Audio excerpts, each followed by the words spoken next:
Hello les amis, j'espère que vous allez bien. Petite vidéo aujourd'hui un peu improvisée, c'était pas prévu que j'enregistre. Il y a quelques petits points qui me sont venus et puis je me suis dit je vais faire une vidéo pour pouvoir vous en parler. Il y a une grosse vague en ce moment et je pense que vous l'avez vu cette vague de différents entrepreneurs français et puis je pense que la vague vient surtout des États-Unis avec le grand leader Alex Hormozy qui a initié un peu le concept et de devoir être 24/24 sur son business, de devoir être à fond sur les réseaux sociaux, de devoir créer du contenu et en fait de se tuer à la tâche. Pendant plusieurs années, j'ai dirigé une entreprise qui fonctionnait très bien. On avait une dizaine d'employés, on avait de très beaux clients, on travaillait avec Mercedes, avec Audi, bref, on avait les plus gros clients des Antilles. J'étais esclave de ce business et pour moi, j'étais vraiment matrixé par tous ces gourous qui disaient que vous deviez constamment être en train de gérer votre business et que c'était normal de ne pas avoir de vie. Et moi, en fait, j'ai normalisé ce concept jusqu'à ce que je me rende compte qu'il existe une autre alternative, qu'il existe un autre monde, qu'il existe une autre voie.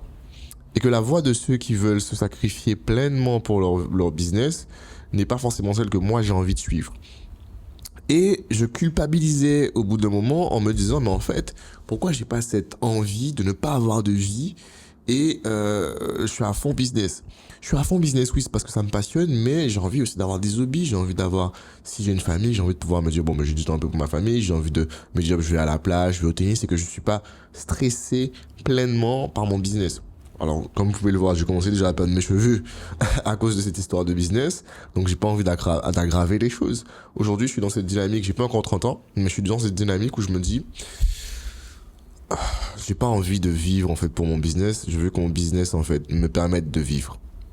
Et cette philosophie, elle existe depuis très longtemps, mais elle a été, je pense, écrasée et ensevelie par les gens, justement, qui te pointent du doigt en te disant, si tu veux réussir, tu dois être à fond dans ton business. Si tu veux réussir, il faut que tu postes tous les jours. Si tu veux réussir, il faut impérativement que tu n'aies pas de vie. Oublie ta famille, oublie ta femme, oublie tes enfants. Tu n'as pas de vie. Travaille pour ton business.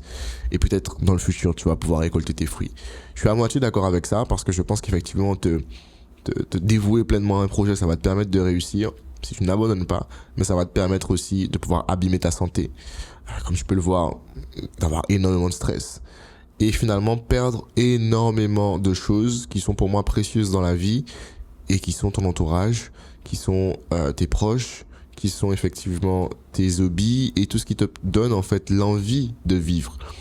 La plupart des entrepreneurs qui ont passé tellement de temps là-dessus, tellement de temps dans leur business, la plupart d'entre eux, quand ils ont terminé, ils ont pour eux fini le jeu, ils vont te dire la même chose. Ils vont te dire, ah, tout ça pour ça finalement.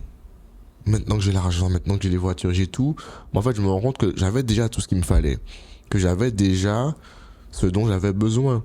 Et que ce dont j'avais besoin n'était pas plus de choses. Ce dont j'avais besoin, c'était simplement l'équilibre. Et cet équilibre-là, malheureusement, il est détruit par justement nos grands gourous.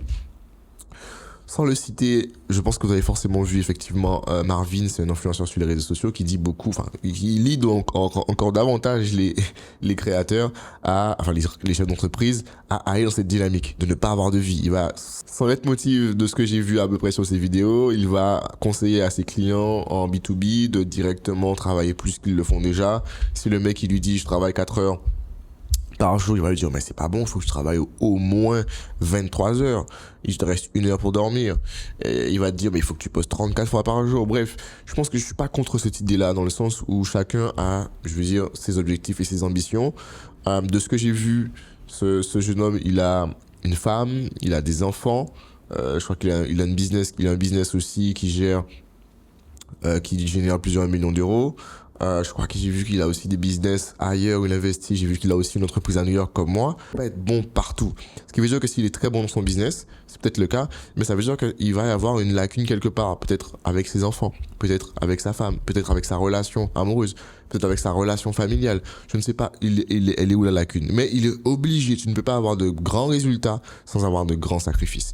Eh bien, peu importe là où il a décidé de sacrifier, ça peut être sa santé, ça peut être sa famille, ça peut être ses enfants, peu importe, je ne sais pas c'est quel domaine sur lequel il a décidé de faire ce sacrifice. Mais ce sacrifice-là, il en parle peut-être, je ne suis pas tout son contenu, il en parle peut-être ou il n'en parle pas.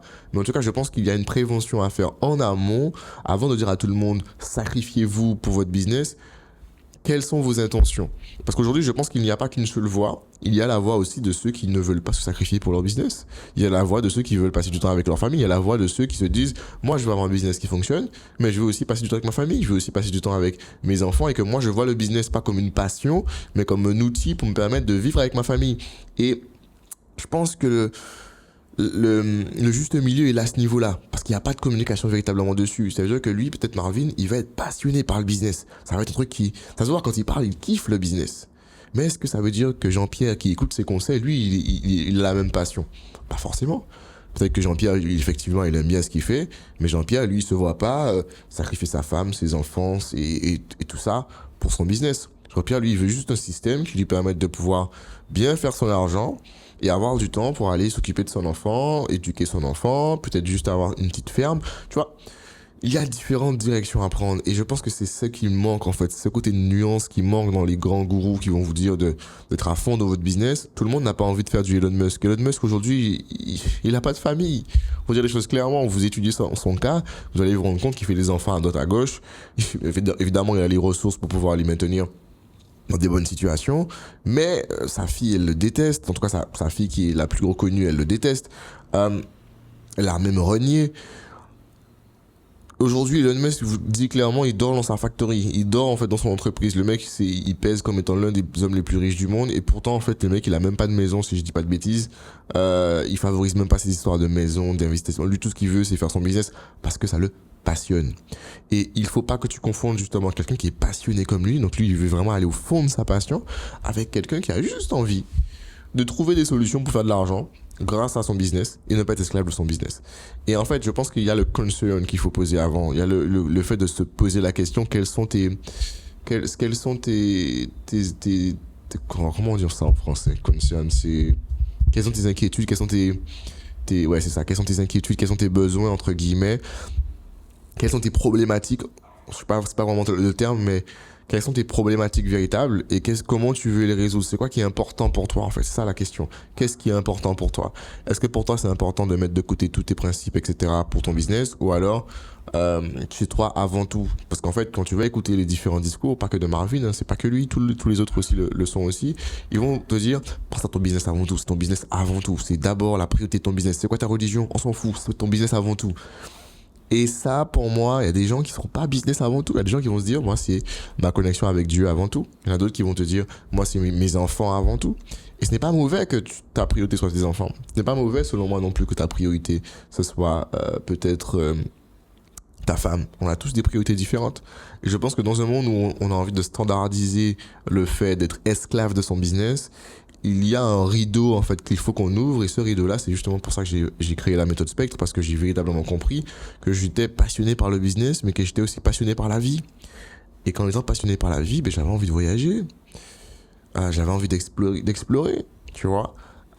Pour revenir à Marvin, on m'avait envoyé son profil quand il était à Bali, parce que moi je suis à Bali en ce moment. Je navigue entre Bali et New York. Là en ce moment je suis à Bali. On m'avait envoyé son profil lorsqu'il était venu à Bali. Je crois que je suis pas allé parce que j'étais occupé, mais on m'avait dit oui, il fait un meet-up, ça serait sympa, etc. Je crois que j'avais vu justement cette histoire de meet-up et je crois qu'il est resté à Bali 3 jours, je crois.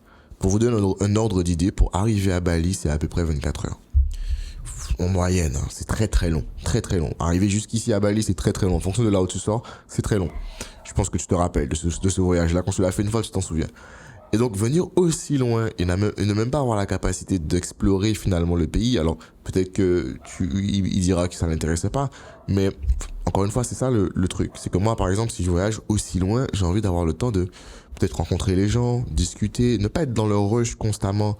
Et il y a des gens qui sont ok avec ça, et peut-être qu'il est ok avec ça, mais moi personnellement je sais que je suis pas ok avec ça. Moi j'ai envie justement de pouvoir avoir le temps, si je vais dans un endroit aussi loin, ben me dire ok je passe une semaine, je suis avec ma femme, je suis avec mes enfants, on va peut-être prendre une journée off, on va pouvoir visiter, regarder qu'est-ce qu'il y a à faire, parce que moi peut-être je m'en fous de la visite, mais ma femme elle a envie de visiter, peut-être que mon enfant il a envie de visiter aussi. Et ces trucs là, il y a des gens qui ont envie de ça, et ceux qui n'ont pas envie de ça ne doivent pas juger ceux qui en ont envie, et vice versa. Je pense qu'il y a un équilibre véritablement à trouver et vous devez accepter justement votre équilibre. C'est pas parce que justement vous avez l'impression que ce que vous faites n'est pas légitime, parce que les autres ne le font pas, que ça veut dire que vous ne devez pas le faire. Je sais pas si vous voyez ce que je veux dire en fait. J'ai rigolé de la vidéo parce que j'ai pensé à ça. Je me suis dit bon, ça pourrait aider les gens. Mais en vérité, les amis, ne cherchez pas à vous comparer à des gens avec qui c'est pas comparable. Le plus important, c'est de vous questionner sur quels sont les, je dirais pas éthiques, parce que l'éthique peut être la même, mais les objectifs sont peut-être pas les mêmes. Tu sais, quand un mec va faire peut-être plusieurs millions et qui continue à travailler aussi dur comme Elon Musk, milliards même, c'est que tu dois te poser une question. Tu dois te poser la question, est-ce que si moi j'étais lui, il y a plein de gens qui sont comme ça par rapport à Elon Musk, il y a plein de gens qui se disent par rapport à Elon, mais mec, t'as des milliards et des milliards, pourquoi tu travailles dur comme ça en fait? Si c'était moi, je me serais déjà cassé avec ma femme, avec mes enfants, on serait en train de vivre notre vie, on filme notre vie, on voyage, on fait des croisières, on crée des business, mais on n'est pas esclave du business comme toi. Toi, tu veux aller sur Mars, c'est quoi ces histoires? Certains vont comprendre, d'autres vont pas comprendre. Mais ce que je veux dire par là, c'est qu'il faut véritablement, je pense, accepter que tout le monde n'est pas fait pour être esclave de son business et que parfois d'autres personnes ont juste envie de trouver une bonne alternative pour se libérer du temps et pas en fait devenir plus esclave. Enfin bon, bref. Le sujet de la vidéo, c'est véritablement ça. Vous ouvrez les yeux sur le fait de accepter en fait vos conditions, mais posez-vous les bonnes questions. Avant de choisir le schéma d'autres personnes, posez-vous la question d'abord vous, qu'est-ce qui est important pour vous? C'est quoi ce qui est fondamental pour vous dans vos valeurs et dans ce que vous recherchez? Une fois que vous avez déterminé avec précision quels sont vos fondamentaux, là, effectivement, vous allez chercher en référence quelqu'un qui vit les fondamentaux que vous vivez. Donc, si vos fondamentaux, par exemple, je donne mon exemple, pourquoi moi, par exemple, je suis pas Alexandre Mozy? Il y a des éléments intéressants dans ce qu'il dit, mais pour moi, son style de vie ne correspond pas avec ce que moi je veux. Moi, idéalement, mon style de vie, j'ai un business qui tourne pour moi, d'accord? Je suis dans le business parce que ça me passionne. Je suis la tête du business, donc j'ai mon personal branding associé au business. Et les gens me payent aujourd'hui pour ce que je sais et ce que je suis et pas pour ce que je fais. Ce qui fait qu'aujourd'hui, je suis éligible, entre guillemets, pour pouvoir me dire que je travaille, mais pas pour quelqu'un, mais pour aider les autres. Donc je suis dans cette dynamique où je crée des projets parce que ça me passionne et pas parce que j'ai envie de faire de l'argent. Ça, c'est vraiment mon point clé. Et la deuxième chose qui pour moi est importante, me dire que j'ai le temps, si je le veux, d'avoir à la fois le temps et la liberté de me dire que là, je suis à Bali. Demain, je vais aller à Hong Kong. Et j'ai envie de passer une semaine à Hong Kong juste parce que j'ai vu une vidéo sur Instagram et que je trouve ça super intéressant et que j'ai envie de visiter la ville. Je ne veux pas avoir de friction à me dire ni je dois des comptes à quelqu'un, ni je dois être à une certaine heure à un certain endroit de façon obligatoire. Moi, il y a toujours des rendez-vous, mais je veux dire, soit je peux déplacer le rendez-vous, soit je le fais après le rendez-vous, mais ne pas être esclave de mon temps constamment, à devoir être constamment, je suis disponible, je suis là, j'ai des clients, je dois, voilà mon goal en fait. Je veux avoir des business, mais je veux pas être esclave de mes business. Et donc, je constitue et j'ai créé l'architecture en fait aujourd'hui de ma vie et de tout ce que je fais orienté par rapport à ça. Beaucoup de personnes ne comprennent pas, par exemple, pourquoi j'ai décidé de vivre entre Bali et New York. Ça ne fait pas sens dans la base parce que Bali et New York, c'est deux opposés. On est littéralement à deux opposés du monde. Il faut bien plus que 24 heures à peu près, entre 20 et 24 heures pour faire l'aller, pas le retour. L'aller-retour, c'est 3 jours. Donc pourquoi me retrouver dans une situation où je me mets entre guillemets moi-même des bâtons dans les roues? Eh bien parce que c'est l'équilibre que j'ai décidé de choisir et que je n'ai pas voulu en fait faire de sacrifices comme beaucoup le font en me disant en fait c'est dans le futur que je vais profiter. Aujourd'hui Bali m'apporte justement la clarté, Bali m'apporte justement l'espace où je peux être tranquille, l'espace où je peux avoir en fait mon petit cocon, où je peux aller à la plage, je peux siroter une petite coconut, mec qui vient nettoyer la maison quasiment tous les jours. Je suis dans un très grand espace, j'ai pas à me soucier par rapport aux finances quand je suis ici, je mange quasiment tous les jours au restaurant. Bref. Et ce luxe-là, entre guillemets, j'ai envie de dire, de vie, je pourrais pas le retrouver à New York. Alors à New York, je vais gravir les échelons, évidemment, je vais petit à petit faire plus d'argent, mais pour moi je trouverais ça ridicule de me retrouver à payer 10 000 euros en fait pour avoir ne serait-ce que la moitié de ce que j'ai ici. Donc pour moi New York c'est d'abord pour construire, c'est pour être dans le chaos, c'est pour être dans le business véritablement, et quand je suis ici c'est pour être chill. Parce qu'il y a cette notion en fait de que tu te rends compte que tu vas être ici, tu vas payer peut-être 3 000 euros par mois et tu vas avoir un grand château avec des personnes qui travaillent pour toi et tu es très bien. Quand je suis à New York, avec 3000 euros, j'ai un petit appartement. Alors, je suis pas en train de faire une comparaison parce qu'évidemment, on est dans un pays effectivement beaucoup moins développé ici à Bali, mais que ce soit la culture, que ce soit le peuple, que ce soit la façon dont les gens réfléchissent, comment ils fonctionnent, tout ça en fait me plaît davantage pour pouvoir nourrir en fait mon esprit créatif que ce que je vais retrouver à New York qui va être beaucoup plus froid, beaucoup plus business, beaucoup plus échange de procédés. Je sais pas si vous voyez ce que je veux dire. Et donc moi je voulais pas faire de sacrifice pour me dire je vais dans le noir pour essayer de faire plus d'argent. Je ne voulais pas que l'argent soit la raison pour laquelle je serais en fait triste, je serais malheureux. Parce que croyez-moi, les gens qui sont malheureux, les gens qui sont malheureux, les gens qui sont à New York sont très souvent malheureux. Les gens qui sont à Bali sont très souvent pauvres, mais heureux. L'argent, et là ils font la corrélation pour dire l'argent rend triste et le fait que tu sois pauvre ça te rend heureux, c'est faux. Je pense que c'est une question de conditions, c'est une question de mentalité aussi. Et la mentalité ici, pour moi, elle est exceptionnelle. Et je ne veux pas sacrifier cette mentalité pour aller me cloner sur la mentalité, en fait, des gens qui sont juste dans une dynamique de profit. Donc voilà pourquoi, en fait, moi, j'ai designé cet écosystème autour de moi pour me permettre de ne pas avoir à faire de sacrifices. Et je sais à quel point c'est pas tout le monde qui est OK avec ça. C'est pas tout le monde qui se dit, en fait, je veux faire des compromis. Parce que du coup, ils vont se faire accompagner par des gourous, par des coachs qui ont des objectifs différents d'eux et qui vont leur dire mais attends mais qu'est-ce que tu fais, mais qu'est-ce que tu es fou, ça fait que tu payes 2 maisons, mais c'est trop loin, tu es trop loin de ta clientèle, tu es trop loin des clients, il faut que tu sois prêt, c'est une opportunité, tu la rates, il faut que tu sois là. Je suis OK avec ça, je comprends, mais c'est une question de priorité. J'ai mis sur le papier mes priorités et dans mes priorités à aucun moment ma santé mentale, ma santé physique et ma liberté ne sera troquée contre des clients. Si un client il me veut, et ça c'est ma mentalité, si un client il me veut, il va m'attendre. Parce que je connais ma valeur, je sais ce que je suis capable de lui apporter. Et si en fait je dois être esclave de lui, même si c'est Elon Musk, j'ai envie de vous dire, je suis pas dans une dynamique en fait. Effectivement, je vais pas mentir aussi, il y a Elon Musk, je vais m'organiser, je vais me dire ah ouais, ok, je vais y aller. Mais si Elon Musk aujourd'hui il veut me voir, je vais pas me mettre dans une position où je fais l'aumône pour Elon Musk, en fait. Il faut qu'on ne sera pas au même niveau, c'est sûr, mais il aura quand même un certain respect pour la personne que je suis, parce que s'il veut me voir, c'est parce qu'il a compris une valeur que je pourrais potentiellement lui apporter. Et moi, je veux pas me mettre dans des positions, en fait, hiérarchiques avec des personnes. Pour moi, c'est le pire moyen de créer une relation, c'est de pouvoir, en fait, se mettre en dessous de la personne. Et bien souvent, lorsqu'on voit quelqu'un qui a peut-être plus de réussite que nous, on se met plus bas directement. On se dit, ah, mais en fait, il faut que je sois à sa disposition.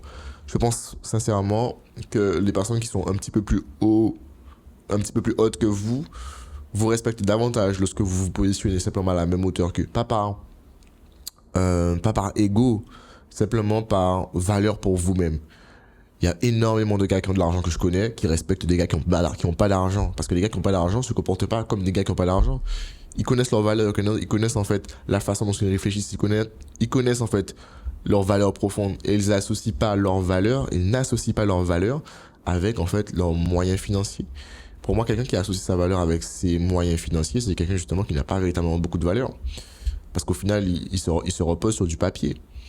Et quand tu comprends que ta valeur n'est pas corrélée avec tes ressources financières, et bien là, du coup, tu te retrouves un peu à nu parce que tu te dis, ah ben, ça veut dire que si je deviens millionnaire, ça fait pas de moi quelqu'un de plus intéressant. Pas forcément. Elon Musk, il est déjà millionnaire. S'il a besoin de connecter avec quelqu'un, c'est quelqu'un qui a des ressources, qui a des connaissances, qui a accès à une philosophie, à quelque chose de différent que lui, il n'a peut-être pas accès. Et que son argent ne peut pas acheter. Donc, en résumé, je pense véritablement que ce que vous devez retenir, juste une chose de cette vidéo, mon petit partage d'aujourd'hui, c'est posez-vous la question, quelles sont vos priorités? Et si vos priorités, c'est votre business avant tout, suivez ces conseils.